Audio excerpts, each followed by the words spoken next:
Chapter 6, Medallion Mystery. "I wonder what the lion's crest means," Bess said, pondering Ted Henri's message. Nancy was thinking about the variety of architecture she had seen throughout the city, especially the pair of stone lions that flanked the entrance to the New York Public Library. Was it possible that a lion's crest existed somewhere on a building where Ted might be hiding out? "How about the auction houses?" George put in. "Do any of them have a lion's crest on the canopy?" "Not to my knowledge," Chris said, "but it's possible." As he spoke, Bess picked up a thick telephone directory and began to scan the classified section. "Look at all the auction houses!" she exclaimed in discouragement. "There must be 100 of them." "Not quite that many," Nancy said, snatching a glance at the list. "Even so," George said, "it will take more than a few days to visit all of them." Nancy noticed a newspaper lying on a desk. "Chris, may I look at that?" she asked. "Of course," he replied, sensing what was on her mind. "Maybe you'll find something under galleries. I was just about to suggest it myself." Nancy quickly located the page filled with announcements about various auctions. One in particular drew her attention. "There's an interesting sale scheduled tonight at Spears Limited," she pointed out, adding that among the items being auctioned off were heraldic shields and medallions. "Maybe we'll find something bearing a lion's crest among them." "And perhaps Ted," Jacqueline added excitedly. "It's a shame we missed the preview exhibition," Nancy said. "That was this morning, but if we try, we can make the auction at 8 p.m. "By the way," George said to Jacqueline, "what does your brother look like? In case he happens to be there, we'd like to tell you." "Oh, well, he's taller than I am, and he has dark, wavy hair and hazel eyes. His face is rounder than mine. It's ruddier, too." "Do you have a picture of him?" Bess asked. "No, unfortunately.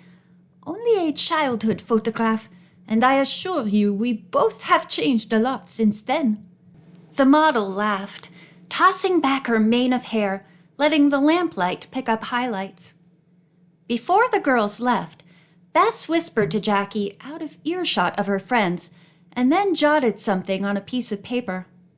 "What's up?" George asked her cousin when they stood on the sidewalk again. "You'll see," Bess replied mysteriously. "I have to run now. See you back at the apartment. Bye." Like a bolt of lightning, she flashed down the street and disappeared into a taxi that had stopped to let off a passenger. Nancy and George gaped at each other, breaking into giggles as they realized that Bess's admiration for the glamorous model was probably at the root of her latest adventure. The afternoon passed quickly at Aunt Eloise's, and when the doorbell finally rang, Nancy and George ran to answer the door together. "Bess, is that you?" Nancy asked, gaping at her friend, while George put a hand over her mouth, biting her lips to keep from laughing out loud. Bess looked hurt. "What do you think? Of course it's me." She had obviously gone to a hair and makeup artist who had changed everything except the color of her eyes. Her hair was swept upward in small, fine ringlets, a few of which dangled over her ears and around the base of her neck. "Well," Bess said, noting that her friends had fallen into total silence. "The hair isn't bad," George said, "but those eyes! Wow!"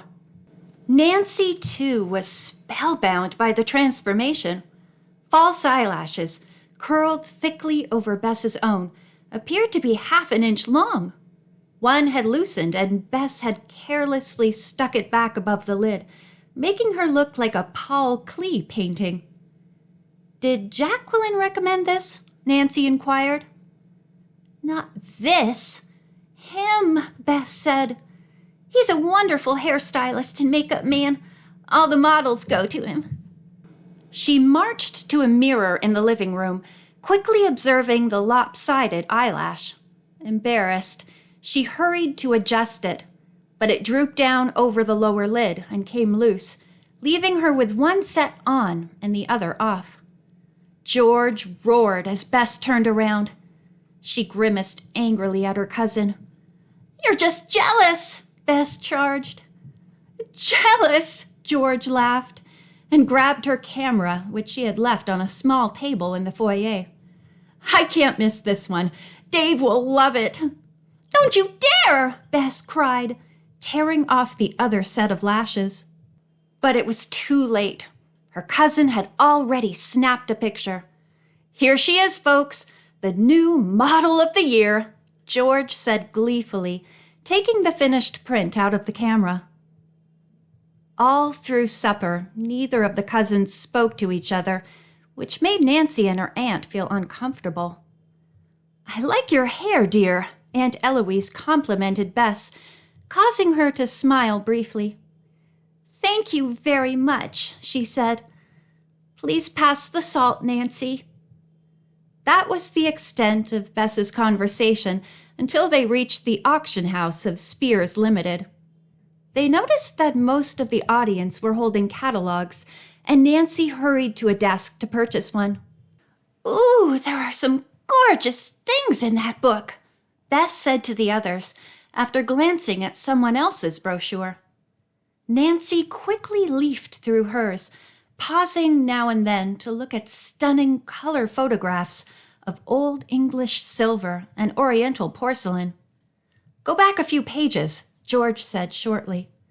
Nancy did so, and to her amazement, discovered the entry of a medallion that bore the head of a lion. It had belonged to a man named Galen Kaiser. Was this what Ted Henri was referring to in the mysterious message he sent to his sister?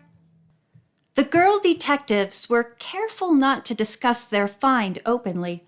Instead, they scanned the audience, looking for someone who matched Ted's description.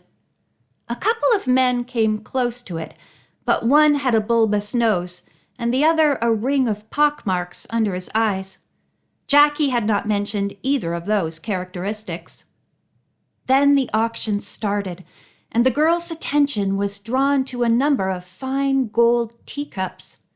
They were displayed on a velvet table that swung into view on a moving platform. "Shall we bid?" George asked teasingly as the auctioneer called out successive bids. "I have $500. Do I hear more?" he said. "Well, I'm not really looking for gold teacups," Nancy responded lightly. One after the other, items from the estates of several wealthy people passed in and out of sight. Nancy and the cousins eagerly awaited the medallion. "Here it comes," Bess murmured as it appeared on the table, glittering under the spotlight. From where the young detectives sat, they could not see it fully. Then the auctioneer covered the microphone with his hand and turned sideways to speak to his assistant, completely obscuring the table from the girl's view.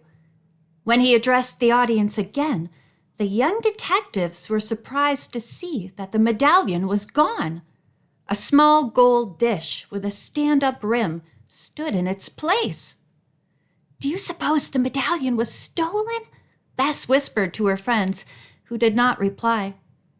The auctioneer soon announced that the order of entries had been changed, and the medallion would go up for bid shortly. "Maybe somebody's switching the real one for a fake," Bess continued. "That would be too obvious," George declared. When the medallion came into view again, Nancy leaned forward. She didn't want to miss anything that was about to happen. The bidding started. 100, 200, up to $500. "It's only estimated at 150, Nancy informed the cousins. She held up her hand, signaling an offer. "Are you crazy?" Bess cried under her breath as the auctioneer announced Nancy's bid of $550. "I'm just curious," the young detective replied, waiting for one of two other bidders to respond. Both of them had seemed unusually eager to buy the piece, but now they were silent. "Going once, twice," the auctioneer said slowly.